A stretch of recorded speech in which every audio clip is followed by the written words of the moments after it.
You don't mind if you guys are going to do on Facebook Live, do you? Is that cool?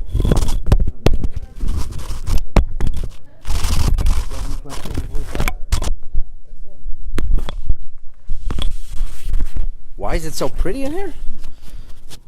That is a really cool question. How do you think? Yeah. Yeah, because it's a way of respecting God. It's not that God needs a nice house. We need a nice house. In other words, if we respect what we're doing, then we want to put our best foot forward. Does that kind of make sense? Any other good questions? Yeah. What's inside that door? The Torah scrolls. The Torah is the inspiration and the guidance and the narratives of our history, which come from God. And they've been written in the same way, on the same scrolls, for 3,321 years now. So there's a whole bunch of Torah scrolls in there.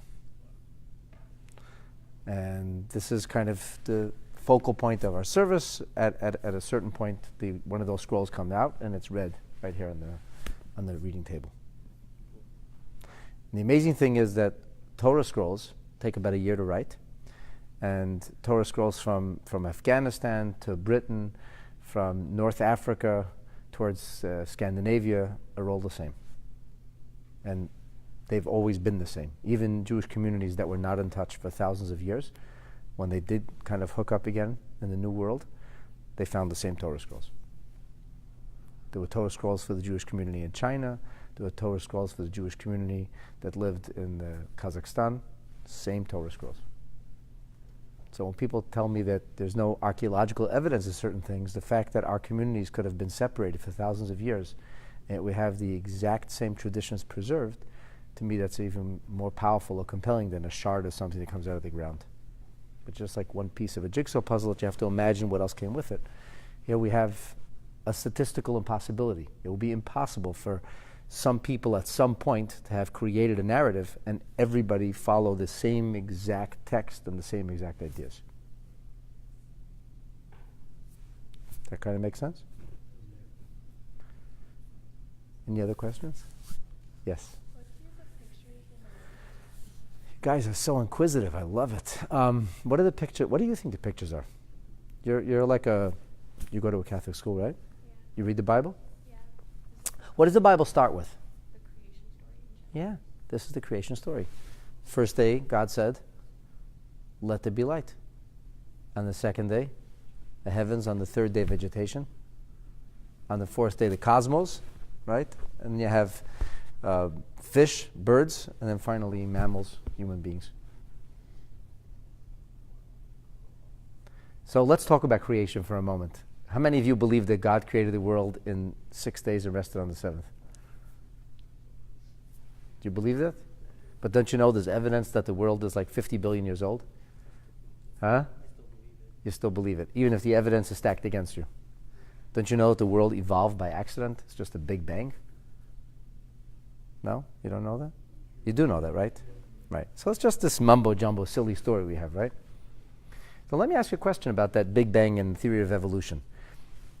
I should have told this to you before we started, but this room, which, who said it was nice? You said it was. It's nice, no? This actually happened randomly. We can case this area with steel. We had a couple of thousand grenades go off. And it was remarkable, but when everything was finished, this is exactly how it formed itself. Do you believe that? No. Why not?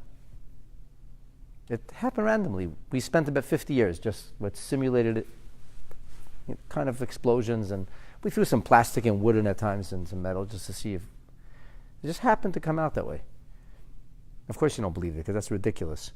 Do you know the universe is literally infinitely more intricate and sophisticated than this room?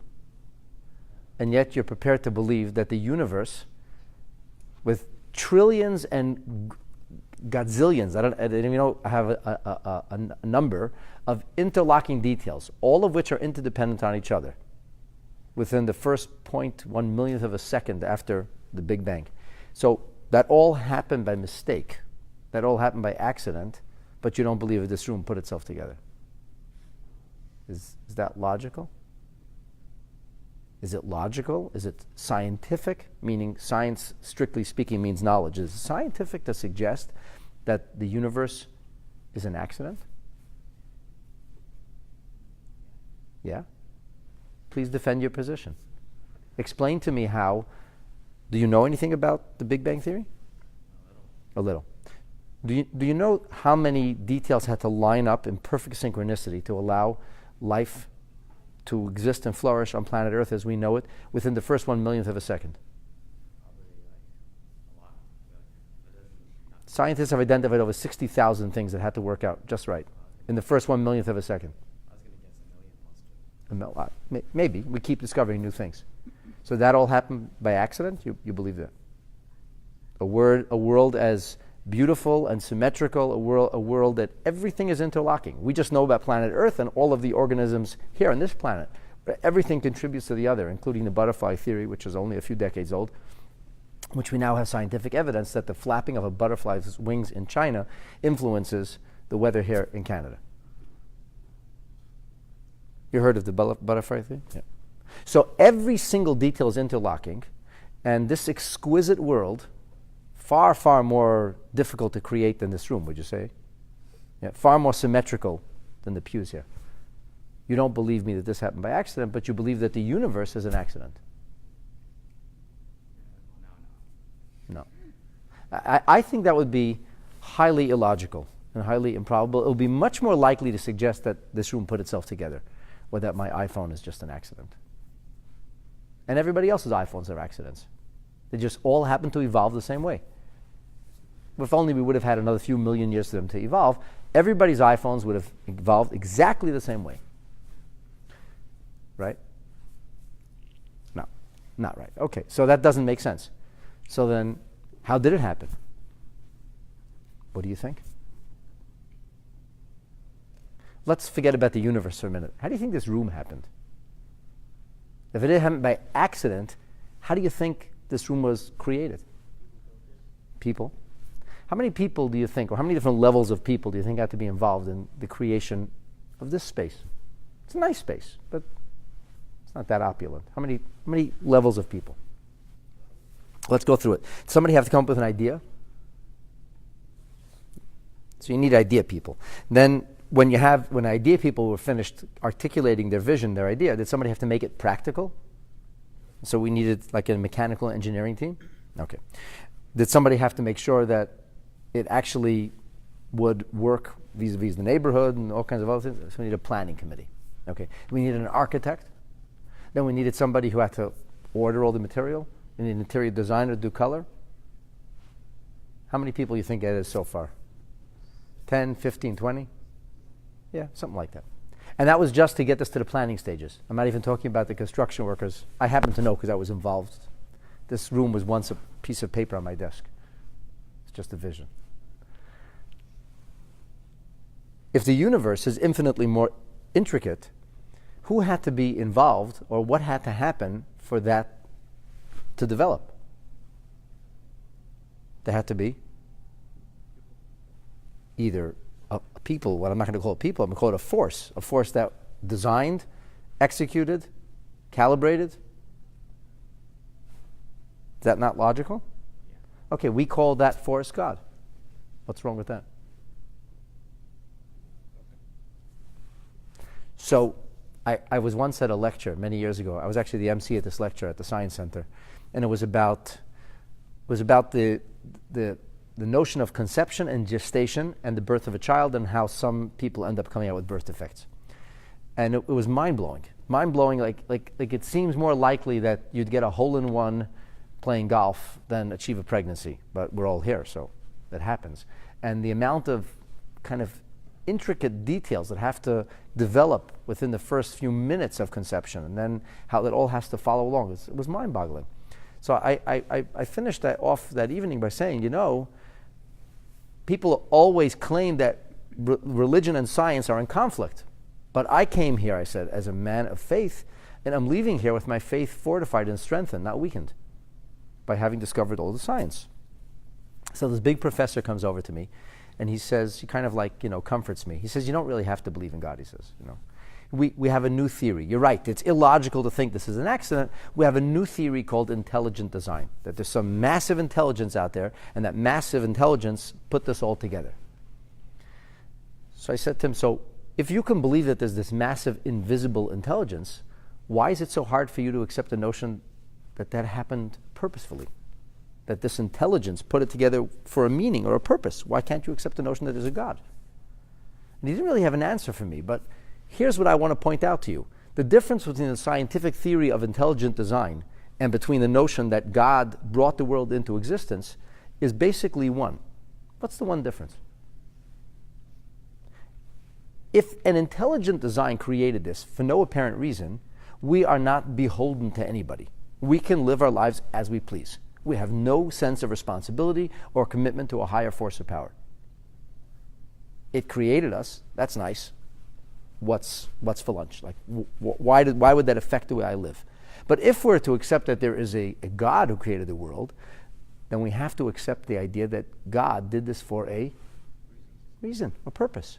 So you can start asking questions of what was the reason, what was the purpose? And if God created me and put me here for a purpose, does he know about me? Does he care about me?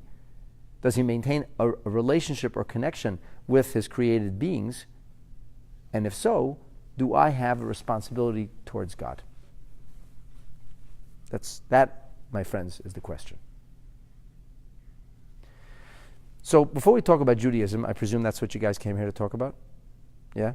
Before we talk about those windows, I just make a final comment on those windows, and I'm going to talk about Judaism, try to answer the questions you have, and maybe share with you what you came to discover.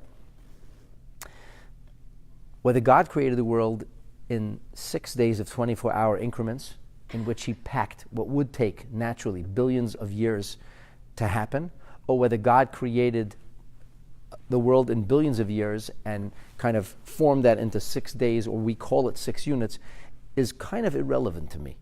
How God created the world, I don't know. What's important to me is, A, that God created the world, and B, why he created the world. Do you understand what I'm saying? Because the Bible doesn't really give us a clear inkling of how God created the world. It just tells us what happened. It's how God created the world. This is the order in which things happened. And one thing that emerges off the pages of the Bible is that it's not random, but it's choreographed. That God is doing this for a specific reason in a specific way. And of course it concludes on the 6th day of creation with the bringing into existence of humans. And the difference between humans and all of the other things that were created prior to humanity is that the human being is capable of getting instructions and making decisions. Like there are no bad dogs, there are no bad lions. Even the dog that bites people, well, that's its nature. If a dog is going to bite and hurt innocent people, who's responsible? The bad owner. The owner who didn't take the precautions. The lion that eats antelopes is not evil. He's not any less innocent than the antelope or the zebra. He's just a lion, and he or she is just a zebra. That's what zebras and antelopes do. That's what lions do. You can't hold lions culpable or responsible for being lions. But if a human being rips another human being to pieces, and there are monsters like that out there, I don't call them animals, I call them monsters. Because an animal is not good or bad. An animal just is. He follows its instinct. But we, human beings, have the ability to understand the difference between right and wrong, and then make a decision. Which of course brings me to the bigger question is, what is right and wrong? And I guess we should introduce Judaism at this point. So, before we talk about Judaism, I want to talk to you about religion, okay, in a broad way. And I'm going to give you a multiple choice. I want you to choose which phrase, which definition fits best for religion, but after you choose it, I'm going to ask you to defend your choice. Okay, we're going to play a little game like that? Are we good? Is that fair? Okay. So, A, religion is a thing that people do together, or a religious thing or spiritual thing that people do together. B, religion is a mechanism through which humanity can have a personal and meaningful relationship with the Creator. C, religion is about having a spiritual experience. I'm going to repeat that for you again, okay?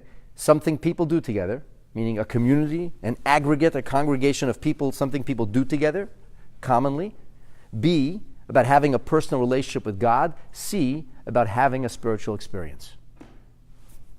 Yes? Is there all of the above? I'm going to suggest to you that only one of these can actually be defended as the exclusive definition. Let me fill you in on that, my next little shtick. Okay, exclusive definition. Can you define this? This. The suit? Is it a suit? I'm not good with fashion. Well, it's not about fashion. I didn't ask you where my suit was made. I didn't ask you what color it is or if it's appropriate. I asked you to define this. This is about definitions. Just give me an exclusive definition. You said suit. I'll tell you why it doesn't work. Because there are three-piece suits. I happen not to wear them, but some people have three-piece suits which include a vest. And all suits, at least to the best of my knowledge, include a pair of trousers. I look strange here without trousers, right? Okay, so when you say suit, a suit of clothing, it includes my jacket and includes my pants or trousers. Yes? Yes or no? Good. So now give me an exclusive definition on this. You wear it around. What do you have on you? No, just give it. There's a word. There's a word in English for this. A jacket. A jacket, that's all. Okay, when you say it's a jacket, you exclusively define that. If you want to be more, you could say a suit jacket, and that would be suit pants. That's exclusive. You understand what I'm saying? Yeah. It makes sense, no? That's the difference between an exclusive definition or an inclusive definition. Exclusive means it applies only to this and can apply to nothing else. So one of these choices that I gave you is an exclusive definition, and therefore, in my humble opinion, it is the right and the exact definition, the precise definition. The other is not. Other two are not exclusive, and therefore they could be applied broadly. Okay. So, who's first before I call on somebody? Don't be shy. Worst that happens is you're wrong, and then you learn something, which is good. You're like the bravest guy in the crowd. What's your name? Ben. Does this always happen, Ben? You just always speak up for everybody? Yeah? That's not fair, guys. You can't put all the weight on Ben. Okay, Ben, go ahead. And give me an exclusive definition. A, B, or C. Which one is it? B. B. Okay, can you defend your position? Is religion not something we do together with other people? It is. It is. But it's also independent for a person to have the relationship with God. It makes it special. It's very individual. It's very personal. And while you do it with other people, it is ultimately about your relationship with the Creator. Okay, and is it not about having a spiritual experience? It is. It is, but Having that experience with God and with the people around you and being personal. excellent. Who agrees with Ben? You guys are really smart. I agree with you too, Ben. Now let me tell you why definition A and C is not exclusive.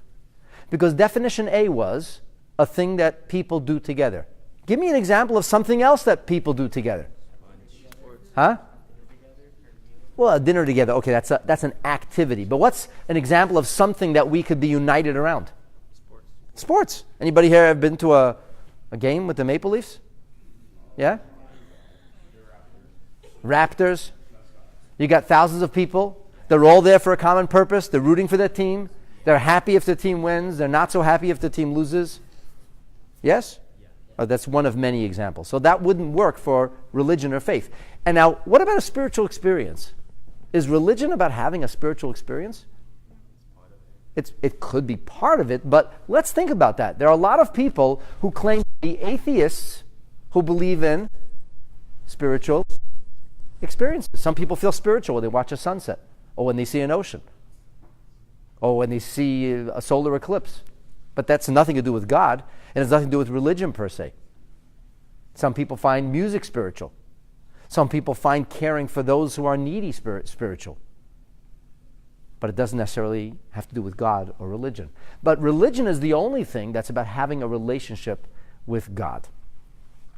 Now, I don't really know you guys. I don't know you guys. You may be the most fantastic group of kids that has ever walked through the doors, or not. I don't know. Now, if I wanted to have a relationship with you, what would I probably have to do? Get to know you. Get to know you. And how would I get to know you? I hang out. Where do you guys hang out? I'm not coming, don't worry. Now, if I got to know you, does it mean we have a friendship or relationship? Not necessarily. I may get to know you and say, I don't like these guys. I don't want to have anything to do with them.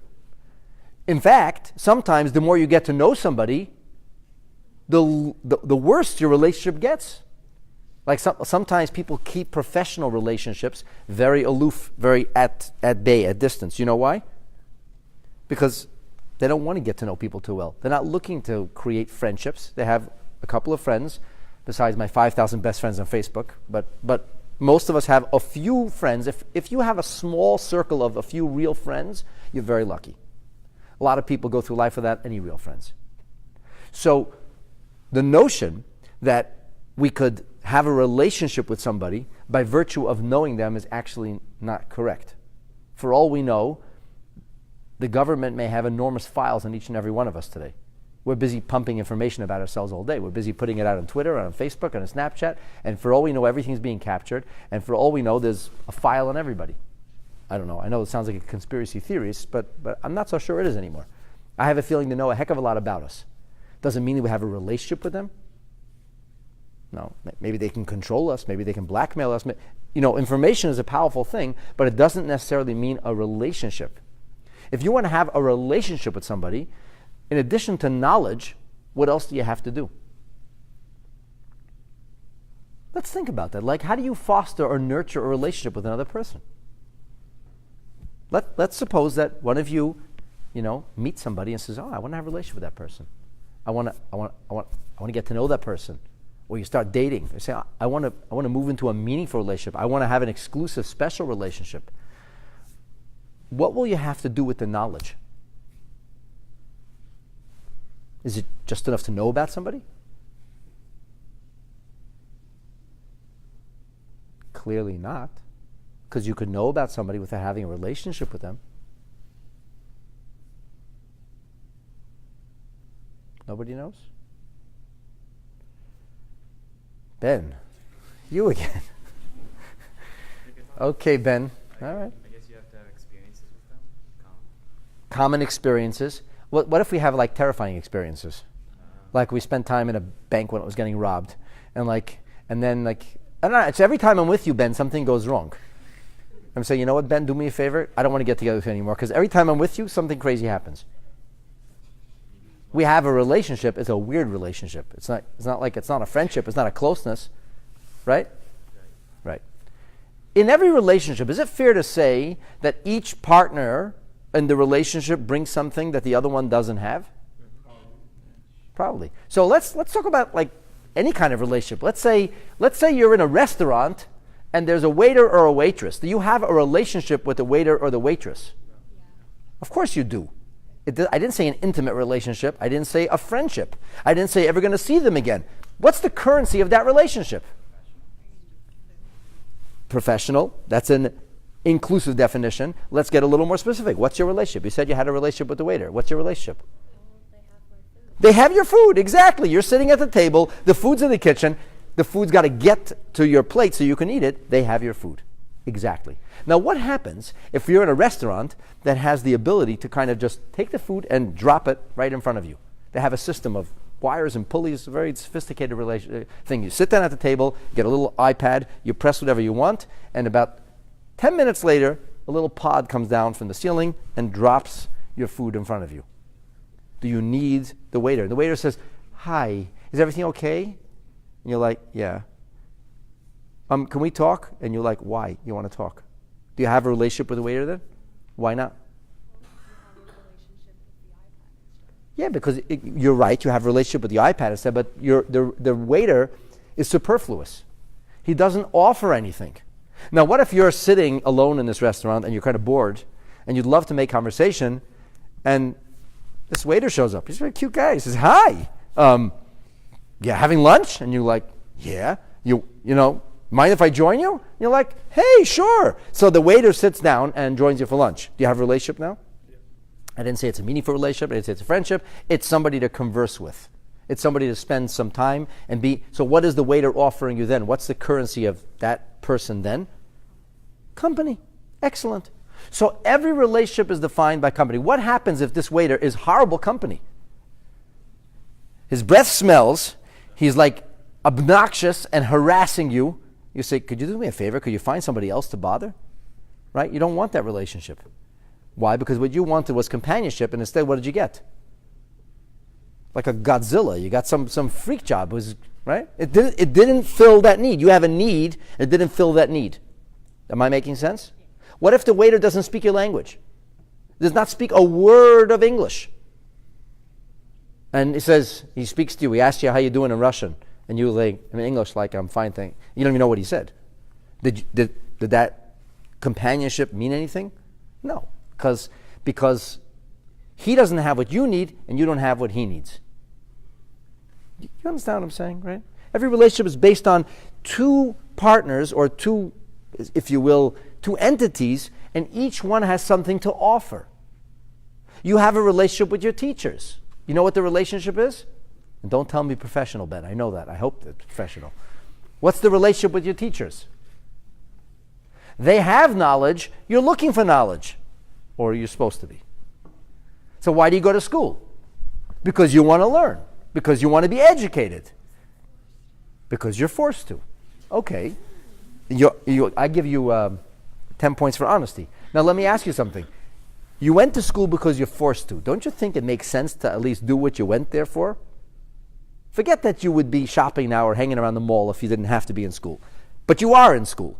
Does it make sense to utilize your time right? Sure. So instead of sitting there all day thinking, I hate my teacher, I wish I was somewhere else, why do I have to hear his or her annoying voice? Instead, what should you be doing? You say, okay, I'm stuck here now. I didn't really want to be here. It's not my first choice, but I am here now. And if I learn something, maybe I can advance my career. Maybe I can get the things I want. So I may as well utilize this few minutes or a few years. Yes? This makes sense. What if you, the student, knows more than the teacher? You know more than the teacher. The teacher's talking to you about things you learned, I don't know, like 4 years ago. They're a 5th grade teacher. You guys are what, in 11th grade? You're in 11th grade. You're finishing high school soon. And the teacher's talking to you now 4th grade science. Do you have any value for that teacher? No. Like, I know that already. Hello? So the teacher doesn't provide anything, doesn't bring any value to the table. Do you have a student-teacher relationship with that individual? Why not? Because they can't offer anything in that area. Am I making sense? Well, let's talk about this for a minute now. Is God missing anything? So how could you have a relationship with God? If God is omnipotent and all perfect, then God doesn't get hungry, He doesn't get lonely, He doesn't get bored, He doesn't get tired. Those things are all part of the human condition. If God is just another big human being, maybe that's called idolatry or creating God in your own image. But we believe God created us in His image, which requires explanation and elucidation. But if God is perfect and has all, how could we have a relationship with God? I know how we could have a relationship. We need things from God, but what does God need from us? That is an interesting question, is it not? That's what we call a theological conundrum. It's an impossible question to answer. And do you know what the real answer is?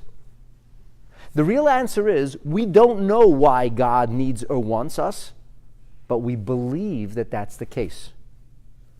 That for reasons that the human mind may not be able to fathom, God does want to have a relationship with us. And He cares about us, and He loves us. And because He cares about us and He loves us, God wants a relationship with us. Am I making sense so far? Now, let me ask you the next question. Suppose you want to have a relationship with somebody. What do you need to have in order to develop or nurture that relationship? The knowledge. Excellent. What knowledge? Of that person. Knowledge of that person, to know what their needs are, to know if you can fill those needs. So, for example, if somebody has needs that you'll never be able to fill, are you going to have a meaningful way to have a relationship with that person? No, because what you have they don't need. And what you need, they don't have. That would be like the 11th grader with the 3rd grade teacher not being able to develop or nurture a teacher-student relationship because the teacher doesn't have what you, the pupil or student, needs. Bless you. You understand where this is going? So that means we would need to know what God likes, wants, or needs in order for us to have a relationship with us. Yes? Okay, so let's do a little exercise here. I know this is not about Judaism's exercise, but it's going to make the point. You guys celebrate Christmas, I'm assuming? Yeah? It's fun Christmas? Okay. What do you do on Christmas? What's like the big thing? Huh? Presents. Who gives you presents? Just tell me who gives you presents. Your parents? Okay. Right. Anybody else besides your parents give you presents? Friends?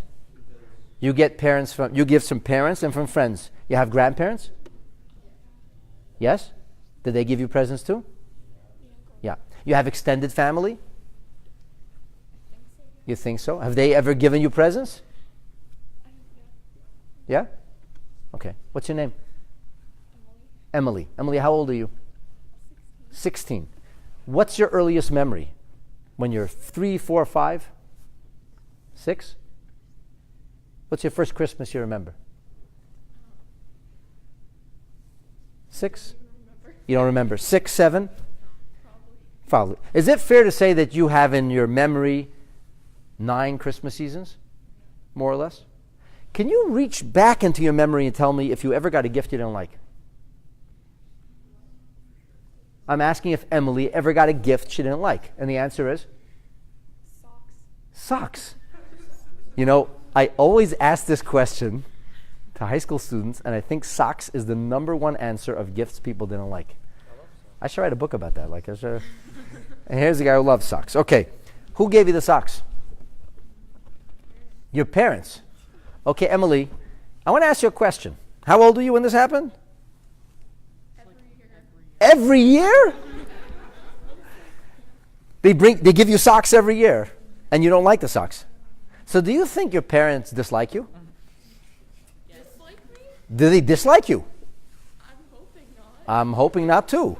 So when you give gifts on Christmas, is it to create enmity and the opposite of good feelings, or is it to foster good feelings? I'm no expert on Christianity. I'm just asking the question. Foster good feelings? So your parents, I guess they're like a little strange because everybody else tries to foster good feelings and they try to just give you socks. Why do you think they give you socks? Because I need more socks. Because you need more socks. But why would they give that to you if it makes you unhappy? Because they don't know it makes you unhappy. Emily, here's a one-time offer. If you give me your parents' number, I will call them for you and say, please don't give Emily any more socks. Now, if you could refuse that offer, of course. Here's my question for you. You're a smart girl, right? Your parents know you before you know yourself. Their memories of you go back more than 6 or 7 years. You said you're 16 years old. They remember you before you were. Your mother knew you before you were. She carried you for 9 months. She cares about you. You think so? I'm assuming so. Parents love you. They don't know that you don't like socks? Apparently, right? So your parents don't know this is not unusual. Your parents don't know what you like. And apparently this didn't only start when you became a teenager, because your memory goes in your preteen years, and even then they were giving you socks. So they didn't know what you liked even as a child. Your parents who know you better than anybody else in the world today? Or at least they used to be. Yes? I'm sorry for putting you on the spot, Emily. You don't mind, right? I'm just trying to make a point. It's okay? Thank you. Phew. So, Emily, I'm asking you, this is a really important question for me. I'm trying to understand this. Your parents, who know you better than anybody else in the world, don't know what you want for Christmas. Well, it's more like an addition, Yeah, but if it makes you angry and so wanted to give you socks like on a regular Monday, why do they have to do it on Christmas for? I accept it. I know you accept it, but you don't like it. But You're a polite young lady. You're a good daughter. You say thank you anyway. The point I'm making, young lady, is if your parents don't know what you like, how could you assume you know what God likes? Because in the Bible. Oh, very good. And your name is? Ethan. Ethan is a wise man indeed. Ethan says, because God told us. I was thinking the same. You were thinking the same thing. Well, of course you were, Emily. It was so obvious. And all you need to do is write a little Bible for your parents. It's going to be called Emily's Bible for Christmas. Rule 1, don't give me socks. Rule 2, here's my wish list.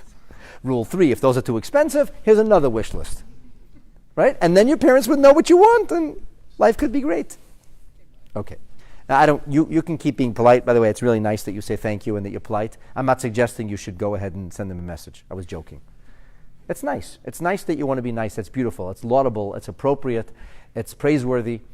My point was simply that Emily's parents, who are very nice people, don't know what Emily wants for Christmas. The only way we could possibly know what God wants from us is if God told us. So then, the only way we could actually have a relationship with God is by virtue of God's terms. God's terms are also known as religion. Religion is God's terms. Isn't that simple? So religion means, if Ben is right, and we all kind of think he is, that religion is about having a relationship with God. So if we want to have a relationship with God, it's got to be on God's terms. The only way for us to have a meaningful relationship with God, meaningful not what we decide is meaningful, but meaningful objectively speaking, from God's perspective, is for us to find out what God said. Okay, so at this point we'll start the Judaism part.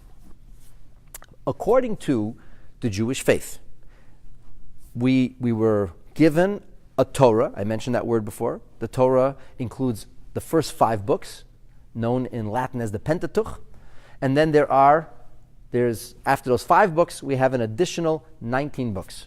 That for us is our canon. That's the Bible. That's the Jewish Bible.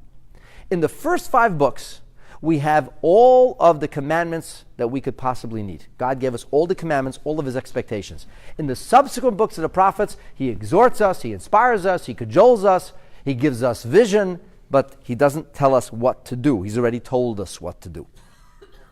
The Bible, as we discussed, begins with the story of Genesis. Genesis is the story of creation, and then what happens on the first day of the human being's creation? The very first day. The first human being is named Adam and Eve, who from a Jewish perspective were not a man and his rib. From a Jewish perspective, they were a person who was created with a male side and a female side that God later divided and then created the new and improved version, and he called that the woman. So the first human being called Adam, which was inclusive of male and female, that got divided and then rebuilt. And now Adam and Eve. So Adam and Eve together got a commandment. And the commandment was? Don't eat it. And Adam and Eve ate it. So they got a commandment, don't eat it, and they ate it. Which fruit are we not supposed to eat in today's day and age? People are not fruits. They don't grow on trees. Yes. Isn't an apple. So actually, if you really want to know, it wasn't an apple. From a Jewish perspective, it could have been one of 4 things. None of the choices is an apple. It could have been a fig, it could have been a date, it could have been a wheat, it could have been a citron. It wasn't an apple. I can tell you with certainty it was not an apple. That's a mistranslation of the Hebrew. But that's not the point. Is there a commandment in God's canon in which he says, don't eat fruit, that we're supposed to be following today? No. That was a temporary commandment. That was a one-day commandment that Adam and Eve had to keep, and they didn't. So that didn't work. And we could talk about that a different day. Why the fruit? What kind of fruit? Why was that meaningful? Why isn't that lasting? Why did it start with a tree? Great questions. There's a lot to discuss about those things, but that's not the focus of today's class. What other commandments did Adam and Eve get? What else did God tell them to do? He told them to love each other. Please quote chapter and verse. I don't And God said to Adam, thou shalt love each other, says nowhere in the Bible. That's good. Take shots. That's fine. I'm just going to stop him. I'm your firewall, so you can shoot. If it doesn't say it in the Bible, I'm going to tell you it doesn't say it. Which commandment does God actually give Adam and Eve? Don't go near the snake. There is no such commandment. It's not a good idea to play with snakes, by the way, but it doesn't say that anywhere in the Bible. Yes? I think don't eat the fruit was the only commandment he gave them. A young man says he believes don't eat the fruit is the only commandment he gave them. So let me ask you a simple question. The story of Genesis is followed by lots of bad things. It gets so bad that God says, this world I created and the people who populate it are vexing me to the nth degree. I'm going to destroy them. I'm going to destroy them, and I'm going to start all over again. And he told a man named Noah, who was the only righteous one, he said, build yourself a barge, a large one, and then put all the animals on, and you'll be going for a float. And then when that's all finished, you can repopulate the world. Does that sound familiar? Yes. Somewhat? Let me ask you a simple question. Your teachers seem like nice people. Has anybody here ever been reprimanded or punished by one of the teachers? Yes? Do you mind telling me what it was? You shook your head very vigorously. I don't mean to embarrass you, but could you tell me? You were talking when you weren't supposed to. And what was your punishment, if I may ask? Huh? Make you stand in the hole. Hey, you're lucky you weren't around like 300 years ago. You probably get whipped for that or something, but okay. So, let's just, what's your name? Owen. Owen sometimes talks when he's not supposed to. You haven't done that here. I have to compliment you. You've been very respectful. Thank you. So, Owen, you guys are all very respectful. You're an amazing group of kids, really. Thank you. I'm enjoying this. I hope you are. Owen? Yeah? We're okay? Good. Thank you. So, Owen at times speaks out when he shouldn't, and one of the three teachers here, or some other teacher, decided to send him outside of the room. Owen, did you know that it was wrong to speak out when you weren't supposed to? How did you know? Because they said to you. So if your teachers would never have said to you, Owen, do not speak out of turn, and you would speak out of turn, it wouldn't be out of turn for you. You were just speaking, and you had no idea it was out of turn. Would it be fair for them to send you out of the classroom into the hallway? No. How could you punish somebody without telling them something is wrong? You couldn't. It makes no sense. Please tell me how God decided to punish a whole world full of people without ever telling them what he expected from them. What's the logic? Huh? He's God, I understand. So, God just punishes without ever telling you what he expects? I understand that he could. Do you believe that's what happens? Do you think God is totally unfair? The God that we say is compassionate and loving and caring is just unfair? I understand he could. Is that what you believe? Yeah. You don't really believe. I love your honesty. Your honesty is refreshing. That's great. Let's make believe you believe. Just for argument's sake. If you believed in God, would the God you believe in be loving, kind, and compassionate, or mean, capricious, and evil? A mixture of both. Wow. I guess that's why you don't believe. So, the God I believe in is loving, kind, and compassionate, and the God I believe in wants what's best for his creatures. If I believed God was mean and capricious, I probably wouldn't believe either. So, yes, God could do whatever he wants. Would there be any logic to that? If there was a purpose to creation where God put us here and wanted to have a relationship with us and gave us the means by which to have a relationship, could he punish us without telling us what he expected? The obvious answer is no. So something's not making sense here. Something is missing.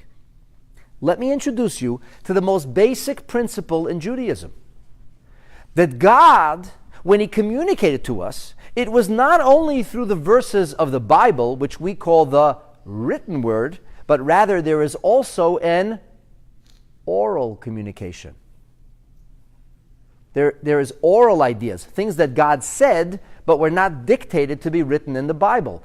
In our perspective, the Jewish perspective, the Torah is comprised of a written Torah and an oral Torah. There is the actual verses of the scripture, which would be like the headlines, and then there's the meaning of that, which doesn't say in the book, good book. If you examine the good book well enough, you'll find allusions to all those oral things, but there has to be an oral tradition that comes along with that. Because actually, without an oral tradition, the Bible is a closed book. It's a meaningless book. Nothing in the Bible can be understood without explanation. So it's very brief, very cryptic. So in our oral tradition, there were 6 commandments that God gave Adam and Eve. 6 commandments. Guess how many of those commandments the people violated? All 6 of them. En masse. To the point that God said, I'm done with you guys. Who was righteous? Noah. And Noah got a 7th, final commandment. That, my dear friends, is the foundation of Judaism for humanity. From a Jewish perspective, every single one of you is created in God's image. Ethnicity, creed, and color are irrelevant. Each and every human being is created in God's image. And being created in God's image, simply stated, means that you have the opportunity to enter into a relationship with God that is profound and meaningful. You have the ability of consciousness. You can know what is right and wrong, and you have the ability to choose right from wrong.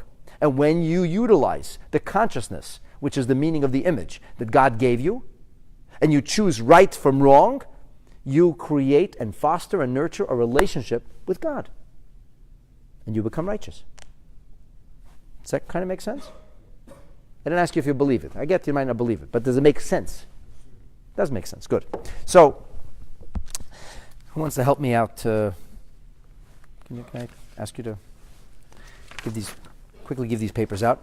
I'm going to review with you the 6 and then the 7th law, okay? All 7 laws that God gave Adam and Eve and Noah. And you must know that once you know these laws, you have discovered the basic principles of how we can have a relationship with God. These ideas and this concept, this broad overarching philosophy is something that is meaningful, and relevant for all of humanity equally. This is what we would call Judaism for world peace. The 7 law system that works for all of us. Okay, so if you look in your papers, you'll see I wrote that at the dawn of creation, God prescribed 7 basic laws for humanity. How do we know this? How do we know what God told Adam and Eve? Because we, the Jewish people, received something called mass revelation at a little mountain in the desert, which is called Mount Sinai. And at Mount Sinai, who spoke to God? Who heard from God? Everybody. Everybody. Approximately 3 million people heard God speak. First, they heard God speak in the first person, and then afterwards, they heard God speak to Moses. If I tell you that God spoke to me, will you believe me? No. Okay, thank you for your honesty. You said no. Why should you believe me? Let's say you knew me really well. Let's say you knew that I was a person of impeccable integrity. I'm not saying I am or I'm not, but let's say I was. And let's say you were absolutely certain I would never lie to you. And I told you God spoke to me. Would you believe me? Yes. Yes. Would you maybe have a doubt? Would be a shadow of a doubt? Maybe I'm just crazy. Maybe I'm just convincing myself of it. Maybe I think God spoke to me, God didn't speak to me. Would you have a shadow of a doubt? Why not? Because we believe. Well, you can believe me, but doesn't mean, you're saying probably it's true, I know this person, but somebody said, well, how do you know he didn't crack up? How do you know he didn't smoke something? What would you say? You would still have a tiny bit of doubt. Judaism is the only faith system that lays claim to something called mass revelation. Mass revelation means that there was a historical fact in which millions of people heard the voice of God. Just by the way, historical facts are impossible to create. Statistically, no historical fact has ever been created. There are twisted versions of history, but historical facts in and of themselves cannot be created. Tell me why not? History can be denied. History is denied all the time. But why can't you create history? Tell me why you can't create it. It was already created. No, because the people are going to say, that was a historical fact. Historical fact means there are millions of people involved. Millions of people saw A, B, C, or D. What's your first question going to be? How did you see it? How? Show me some of these people. 5 million people saw X, Y, and Z. Well, I'd like to speak to one. Sorry, you can't speak to them. Where are they? Well, all the 5 million people disappeared already. That's not a historical fact. Then I'm telling you something that happened once upon a time. Do you believe Julius Caesar was the king of Rome? Why do you believe that? Is it because there's a bust of Julius Caesar in the Royal Ontarian Museum? Is it because you saw a manuscript that Julius Caesar wrote, or because it's a historical fact? It's a historical fact. Yes, you cannot create a Caesar that supposedly filled the whole world with his splendor, and everybody knew about him, but nobody ever heard of him for the last, 15 centuries, never heard of. And suddenly he burst onto the scene. Can you create historical facts like that? No. You can create a historical fact that says one person saw, 10 people saw, 20 people saw. You cannot create a historical fact that involves millions of people, because if it involves millions of people, whoever you're trying to sell that to will say, where are they? Where are the people? Is it possible to deny history? People deny history all the time. There are survivors of Auschwitz that are still living right here in Toronto. There are people who deny that Auschwitz ever existed. You can go see Auschwitz. You can see the crematorium. There's been court cases about this. There's clinical proof. Everything is still in front of your face. And there are tens of thousands of people who deny the Holocaust happened. So to deny history is not impossible, but you cannot create history. So we believe in the Bible means that we believe God spoke to our nation. And I heard this from my parents, who heard it from their parents, who heard it from their parents, who heard it from their parents, and an unbroken chain back to the people who were actually at Mount Sinai. That's pretty cool, isn't it? Because if I would hear from my parents, I was like, where'd you get that from? And my parents would say, we heard it from our parents. And I go to my grandparents and say, where'd you get that from? I said, well, we heard it from our parents. And at some point, if somebody made it up, somebody would say, hey, Dad, where'd you get that from? I said, well, don't ask no questions, son, okay? I'm just telling you that's the way it was. And the kid says, that's funny. None of my friends have that story. Oh, well, they don't know what they're talking about. Trust me, son. I'm the smartest man. I know. It wouldn't work. It would never work. And the Jewish people have always been a tiny nation, but we have always been around. So there's always been a few million of us, and we all have the same story. And we all heard it from our parents. And we all heard it from their parents. You follow what I'm saying, right? So we have this tradition that God spoke to Adam and Eve, and he said, here's what I expect of you. Here's what I'm asking from you in order for us to have a relationship. The first thing that God asked for was to believe in God, or more accurately, not to worship idols. Let me explain this to you. God was asking for a unique and exclusive relationship with us. I'll give you a metaphor. Anybody here in a serious relationship? You don't have to admit it if you don't want to. Anybody want to? Nobody here in a serious relationship? Wow. Okay. Imagine you were in a serious relationship. Since we're imagining you believe, let's imagine, what's your name? My friend back there, the honest one. Huh? Jonathan. Let's imagine that you were in a serious relationship. Can we imagine that? Okay. Now, in this serious relationship, got so serious that you actually got married. Are you okay? Sorry? Okay. In this serious relationship, in this marriage of yours, you have a bedroom. Okay. There's lots of rooms in the house. There's a bedroom, and there's like bedroom activities that happen over there. And this only happens with your spouse, correct? What happens if your spouse comes home one day and finds you doing something, well, bedroom-like with somebody else? How well does that go over? In your imagination, of course, right? Sorry? She'll probably kill you. Okay. No? She'll say, oh, that's great. Spread the love. I don't think so. Like, if you're planning for your marriage to last, that's not a good attitude, and it's not a good strategy. Now here's my question for you, Jonathan. This woman who you got into such a serious relationship and you got married with and made a commitment to and so on and so forth, and she found you with her best friend in bed and is like, what are you doing? I can't believe you do this to me. And you say, I don't understand. What's your problem? I had lunch with your best friend last week. That didn't bother you. I did business with your best friend 2 weeks ago. That didn't bother you. I said good morning to your best friend yesterday. Didn't bother you. Why does this bother you? And what's the answer? You're a smart boy. What's the answer, Jonathan? Because this is something intimate. There's certain things which are this currency, the currency of that relationship. It's not a waiter or a waitress. It's not a doctor. It's not a lawyer. It's not a teacher. That's a spouse.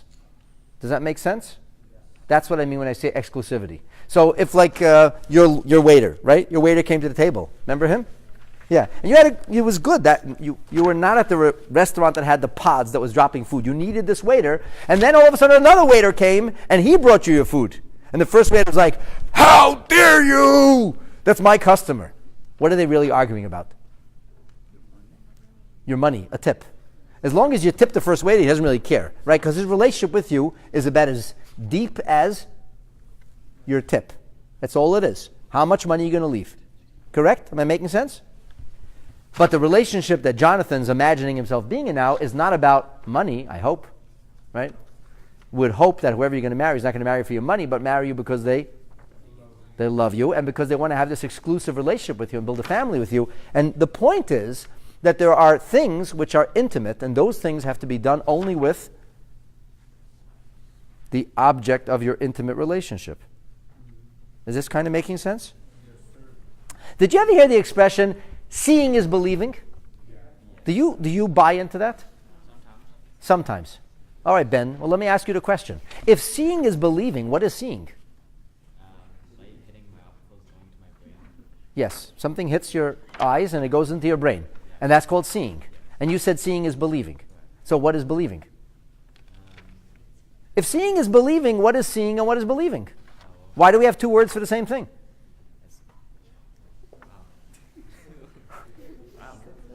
That's like an interesting question, eh? Seeing is believing. Well, if seeing is believing, one of those words is superfluous. Yeah, so that doesn't really work. Last time I checked, seeing is seeing. I feel like seeing isn't the right word. Yeah, seeing is not a good word. So let me ask you, what's your favorite food, Ben? Oh, okay, that's probably maybe some rice.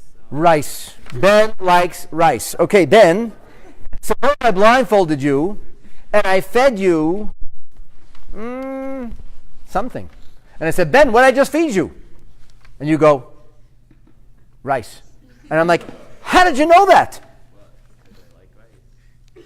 Well, Would it be because it's my favorite food? I know what my favorite food really? So if I put macaroni in your mouth, you wouldn't know what it is because it's not your favorite food? Well, I know it's not rice. You know it's not rice. Very good. And if you taste the macaroni before, you'll know it's Yeah. macaroni.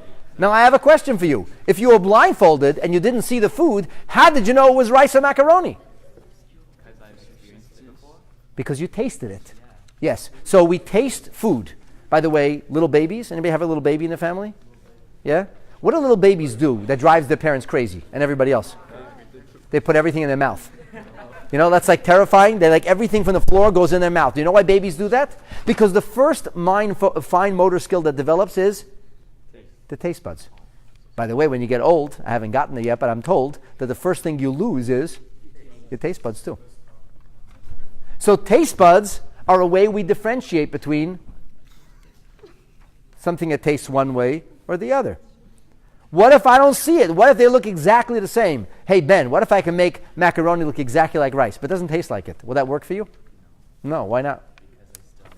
Because you know what rice tastes like. So when it comes to our mouth, what's the defining hallmark? Tasting. And when it comes to your eyes, you taste with your eyes? No, you see. What if I heard something? What if I heard, it made perfect sense to me. I explained to you that 2 plus 2 equals 4. And you said, wow, 2 plus 2 equals 4. Did you taste it? Did you see it? Probably not. Well, how do you know it's so? Because you understood it. Your brain understands, your eyes see, your ears hear, your mouth tastes, and there's another sense. It's called smell. And you could smell something. Say, oh, I know. Sometimes people have a distinct smell. Food has a distinct smell. You know what rice smells like? Yeah. What if I put a plate of food under your nose and I say, Ben, what is this? And you would know. And I say, how did you know you didn't taste it? What would you say? Because I smelled I smelled it, so there's aroma. All of these things are unique to that faculty. I see, I hear, I smell, I taste. Ben, question for you. How does your soul connect to God?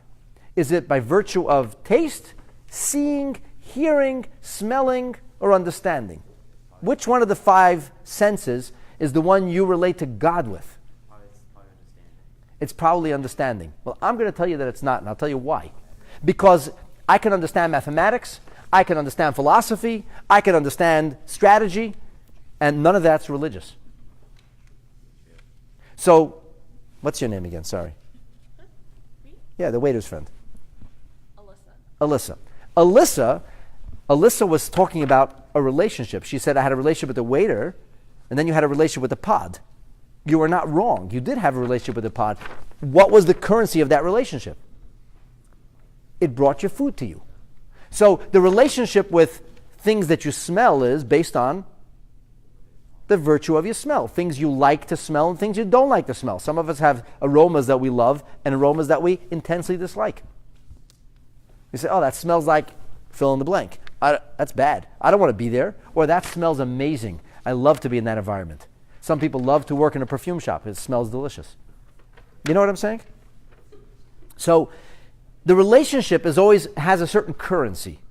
You can't use money from France here in Canada.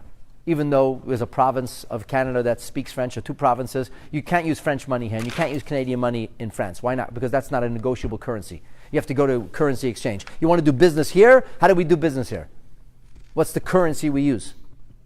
Canadian currency. So the currency of what I can smell, the currency is the scent. And there's some things which is fine motor I touch. You know, in nursery school, the children discover the difference between things which are rough and smooth, soft and hard, hot and cold. What I'm trying to say to you is, our relationship with God is based on how does the soul express itself? It's not intellectual, it's not emotional, it's spiritual. And we call that spiritual connection, in religious terminology, what do we call that? In theological terms, that's called faith. Exactly. But faith is very hard to put your hands on. So let's go back to my friend, Jonathan. Jonathan, what are you pulling this guy's hair for? What are you?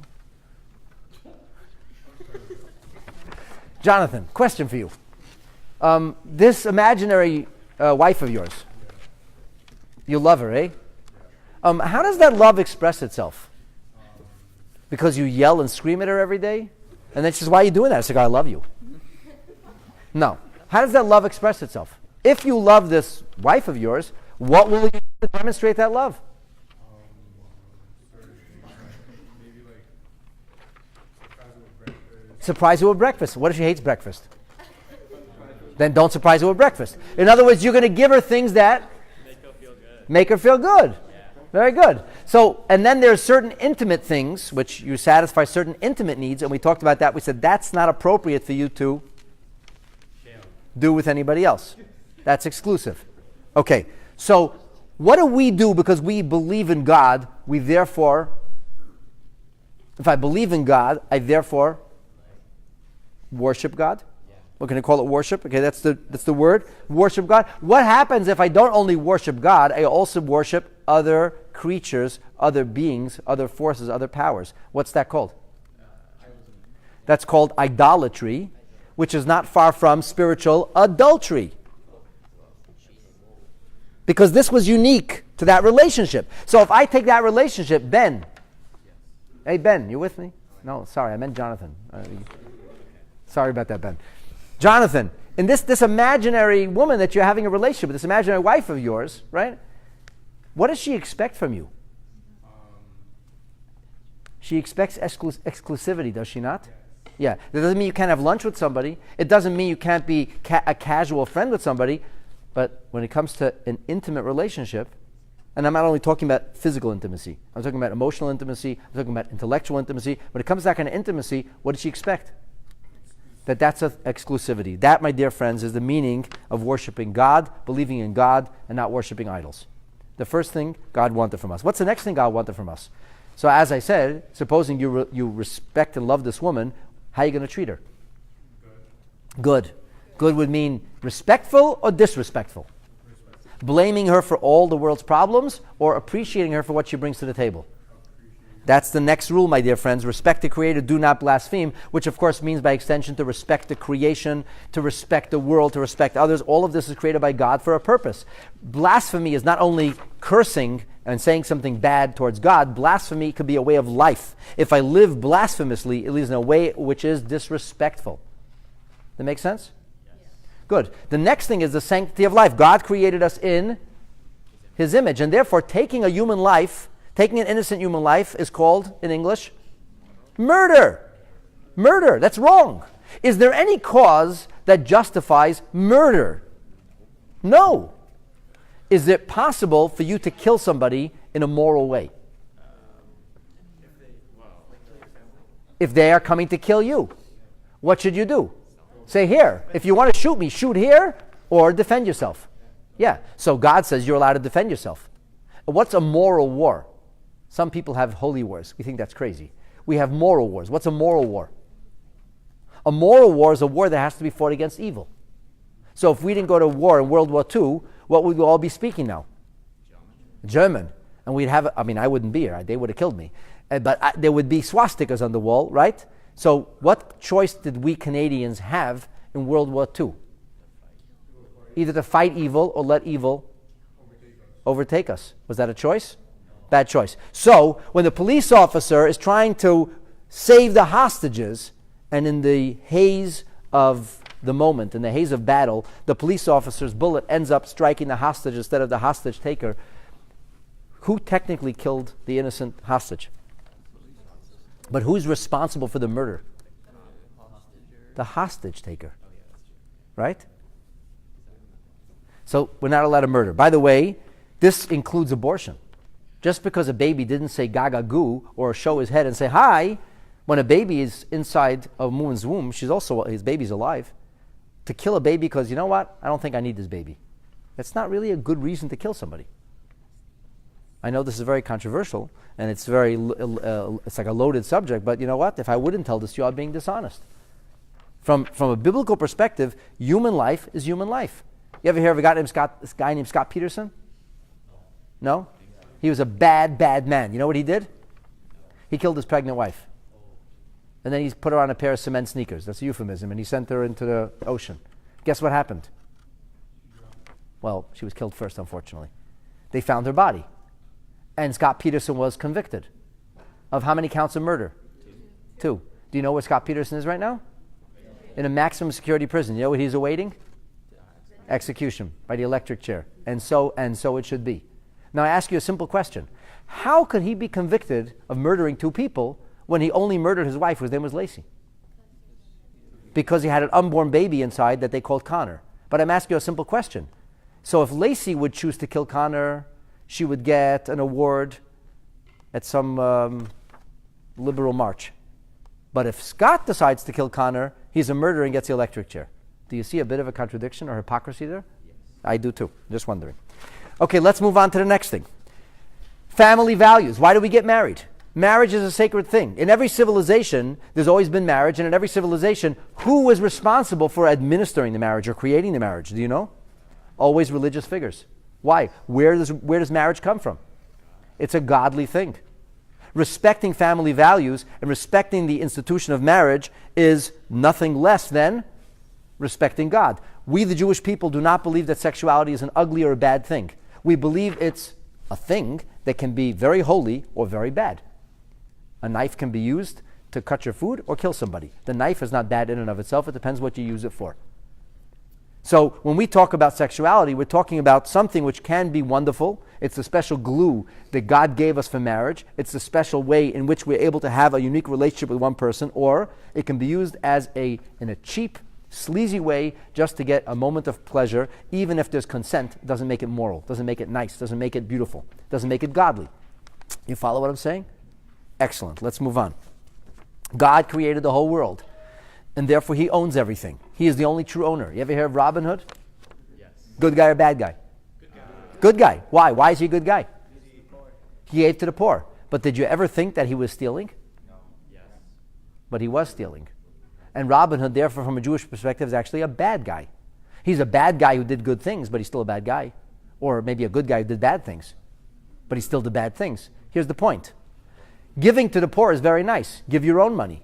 It still doesn't give you the right to steal from others. If Robin Hood was really a good guy, what would he have done to the rich people? He would have convinced them that they, on their own volition, should give to the poor people. That's the Jewish way. He should have inspired them, not stolen from them. So we believe that stealing is wrong. End of story. That person's so rich, they don't need their money. That's not your business. That's God's business, if they got so rich or not. You can inspire them to be a better, kinder, more considerate person. To steal is simply wrong. Let's move on to the next thing. To kill a human being is an act of murder. To kill a cockroach? Well, it's just $1 million industry called extermination. The exterminator. You know, you have rats, raccoons, cockroaches. To kill a horse, murder? Yes? I don't think so. Kill a dog, murder? You may not like it. Society has the right to say we don't allow the killing of dogs, we do allow the killing of roaches. However, it's still not murder. Murder is a unique term which is used to describe the taking of a human life. Having said that, we are therefore, this was the commandment that came to Noah, because prior to Noah there was no consuming meat, everybody was a vegetarian. God said to Noah, from now on you guys can eat meat too. However, what are we not allowed to do? Torture the living thing. In immoral societies, they eat living creatures. We're not allowed to torture living things. You kill them quickly and painlessly. You can utilize the animal, and then hopefully you serve God, and then when you serve God, the animal you ate is serving God, the minerals and the vegetation, the animal ate, everything is serving God through you. But ultimately, to take the life of another creature is not called murder, but to torture another creature is a profoundly immoral thing. And last but not least, guess what? God expects us to live lawfully. God expects society to be a lawful place. God expects us to be respectful to one another. He expects us to compromise with one another. He expects us to be able to find a way to get along and to have laws and to have law enforcement. Because as long as there'll be bad people, you need to have good cops. You follow what I'm saying? All of this is part of that seventh law. Having a decent civilization like the one we live in, that cares for others, that's compassionate towards others, that is law enforcing towards others, that's not a wild west or jungle, is actually a godly way to live. And this, my dear friends, is the foundational principles of Judaism. And what you all need to know is that we believe if everybody has a little more God consciousness, if even my friend Jonathan back there starts to believe in God, which means, Jonathan, that there is a creator who created this whole universe and you, and loves you, and cares about you, and wants you to live a life which is meaningful and fulfilling. And if we have that kind of God consciousness, and in every single time we have to make a decision, and we make hundreds of thousands of decisions every day, before we have to do something, we stop for a moment and think. We think about how will that impact others. We think about what does God say? What does God expect of me? Is that an act of righteousness, or is that an act of immorality? Is it an act that makes me have a better relationship with God, or is it an act that distances me from the Creator? That if we could live like that, we would be moral people, and the world would be a happy and a peaceful place. And that's all we got for this morning. Okay? Thank you. That kind of makes sense, guys? You're welcome to keep the papers if you want. You can share them with others. You can Google this and read more about it. And I wish you all a wonderful day and lots of success in life. God bless you all.